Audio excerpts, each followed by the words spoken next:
With all the problems in the world right now, there's one simple prayer, one simple request to ask of the Lord that will help the world out more than any of those long, drawn-out prayers that seem so holy. Yes, the Mass, the Rosary, and all this stuff is really important. And yeah, I have to admit that is a true answer to some of the world's problems right now. But this simple prayer is very important. And that's simply just saying, Lord, give me a heart and a mind like your own.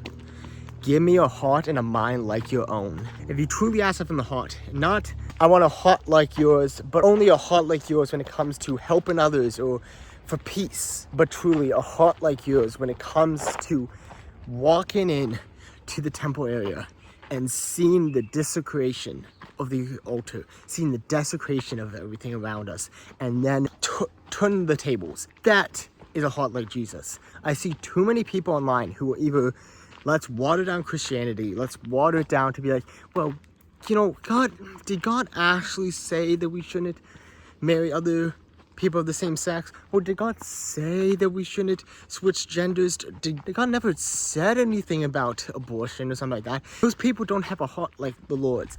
And neither do those Christian influencers who go out there and they're just hating on people for being gay, hating on people for being transgender, hating on others, and without understanding them, not having a heart of the Lord's when it comes to these people, not seeing the sorrow that's in these people's heart. These people who want some of these people want to follow the Lord, but they're broken.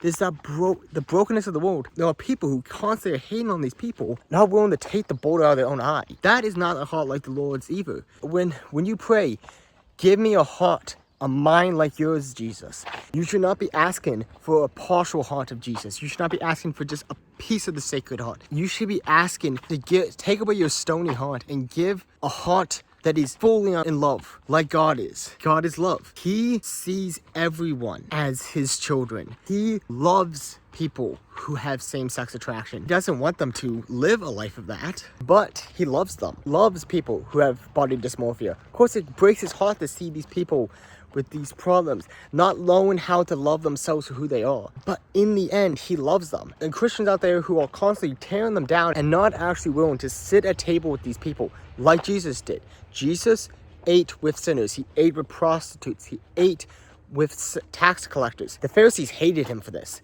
And there's so many Christians nowadays who are like Pharisees, and they're pushing of just rules.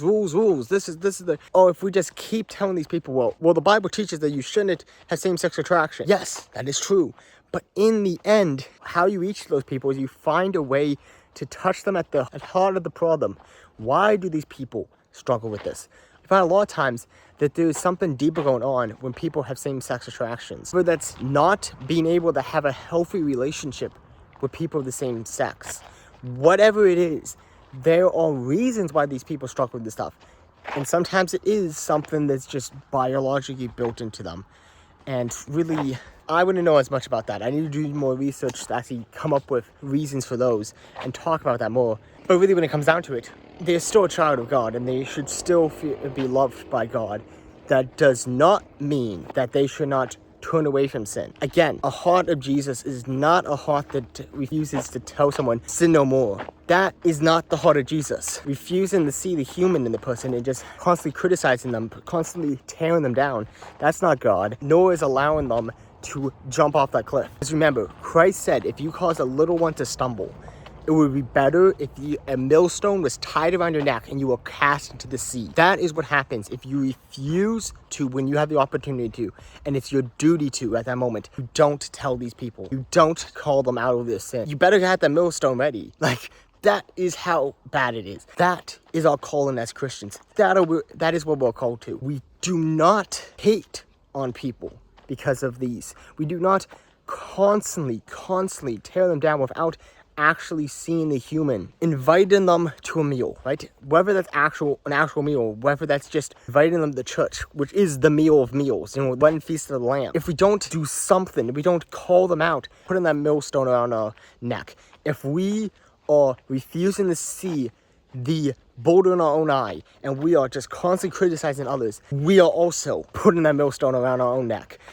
we are causing ourselves to stumble and fall. And remember, I said a heart and a mind like the Lord's, right? We should be seeking wisdom. We should be seeking out, growing in our faith, growing in the Lord, and then spreading it to others. We need to be those type of people. And we need to be the type of person who is willing to grab that whip and drive out the tax collectors and the money changers from the temple area. Does that mean actually grabbing an actual whip and whipping people? No. What it truly means is, do we actually see people desecrating the Eucharist, taking the Lord's name in vain? And are we actually saddened? Do our hearts see that and breaks? Do we have that righteous anger at that moment and say, all I want to do right now is I want to grab that whip and I want to drive these people out? Do we do that? Or do we sit back and be like, well, let them be? I mean, I'm not just saying this to others. I'm saying this to myself too. How many times do I hear people calling the Lord's name in vain and do nothing about it? And even more so than that, less than just doing something physically about it, it's where does my heart lie with that?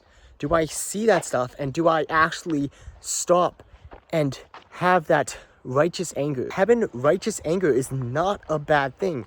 How many people, and I'm speaking especially with people in the Protestant and movements like that who have no tradition, and it's just what I feel like the Bible is saying to me, that's what the Bible meant, and there's no higher authority to go to, and there's no one to talk to about this, and they can have this idea of, well, so see, I want to make it crystal clear that Jesus never actually hit anyone when he whipped, and he never hurt anyone when he turned the tables, and he this. I mean, very trying to dumb down Christ because they can't stand the idea that anger, the righteous anger, is a good thing. And stuff like, well, God of the New Testament is the nice God, and God of the Old Testament is the mean one. It's like, no, God of the Old Testament and the God of the New Testament is the same God. He's the same guy who killed the Israelites' enemies because of what they did, is the same God who went into that temple and he drove them out.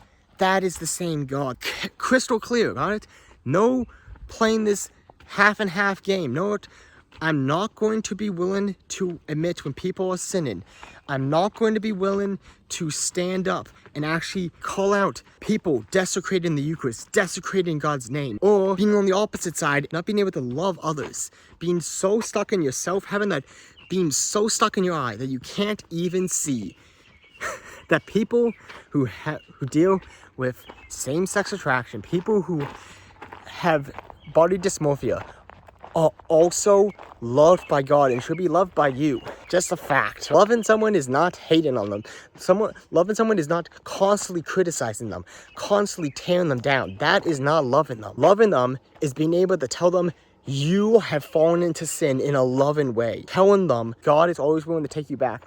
All you have to do is lay down your life for God. Allowing yourself to feel that way. Allowing yourself have that love for others, but also on the same hand, flat out telling people sometimes that you are falling into sin and you need to get off the cliff edge.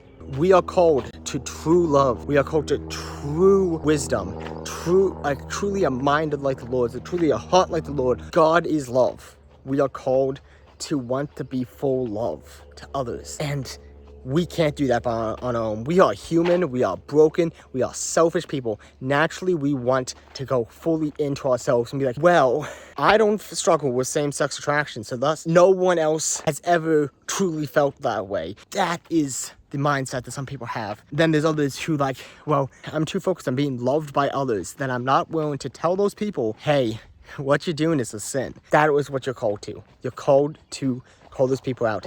You're called to a love that's not a sappy love, but a true, deep love who can carry that whip, who is angry when they see someone desecrating God, who is angry when they see people burning Bibles, when they see people stomping on the Eucharist, black masses, stuff like that. If you really want to grow in that, read the Gospels and read 1st and 2nd Samuel. Read about David, read the Psalms, read stuff like that. It is continuously told that he has a heart like the Lord's. He's an adulterer. He kills thousands of people. He's a terrible person sometimes, but still, God says he has a heart like his own.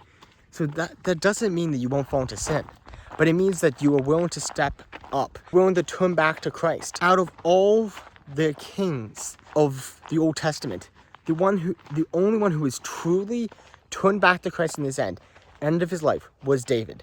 All the rest of them, like, yes, there were some who had good lives, some who turned back to Christ, but in the end, David is the only one who truly turned back at the end of his life. He fell, but he turned back. That is the important thing. You will fall, even if you try to have a heart like the Lord's. You will still fall sometimes, but then you get back up again. You want to be like Christ more and more. And as you grow closer, you will find sin less appealing. You will find all these different stuff. You will find love in your heart for people who are different than you. It's a struggle, and I struggle at it. You struggle at it. I pray that I can grow to have a heart like the Lord's, and I pray that you do too.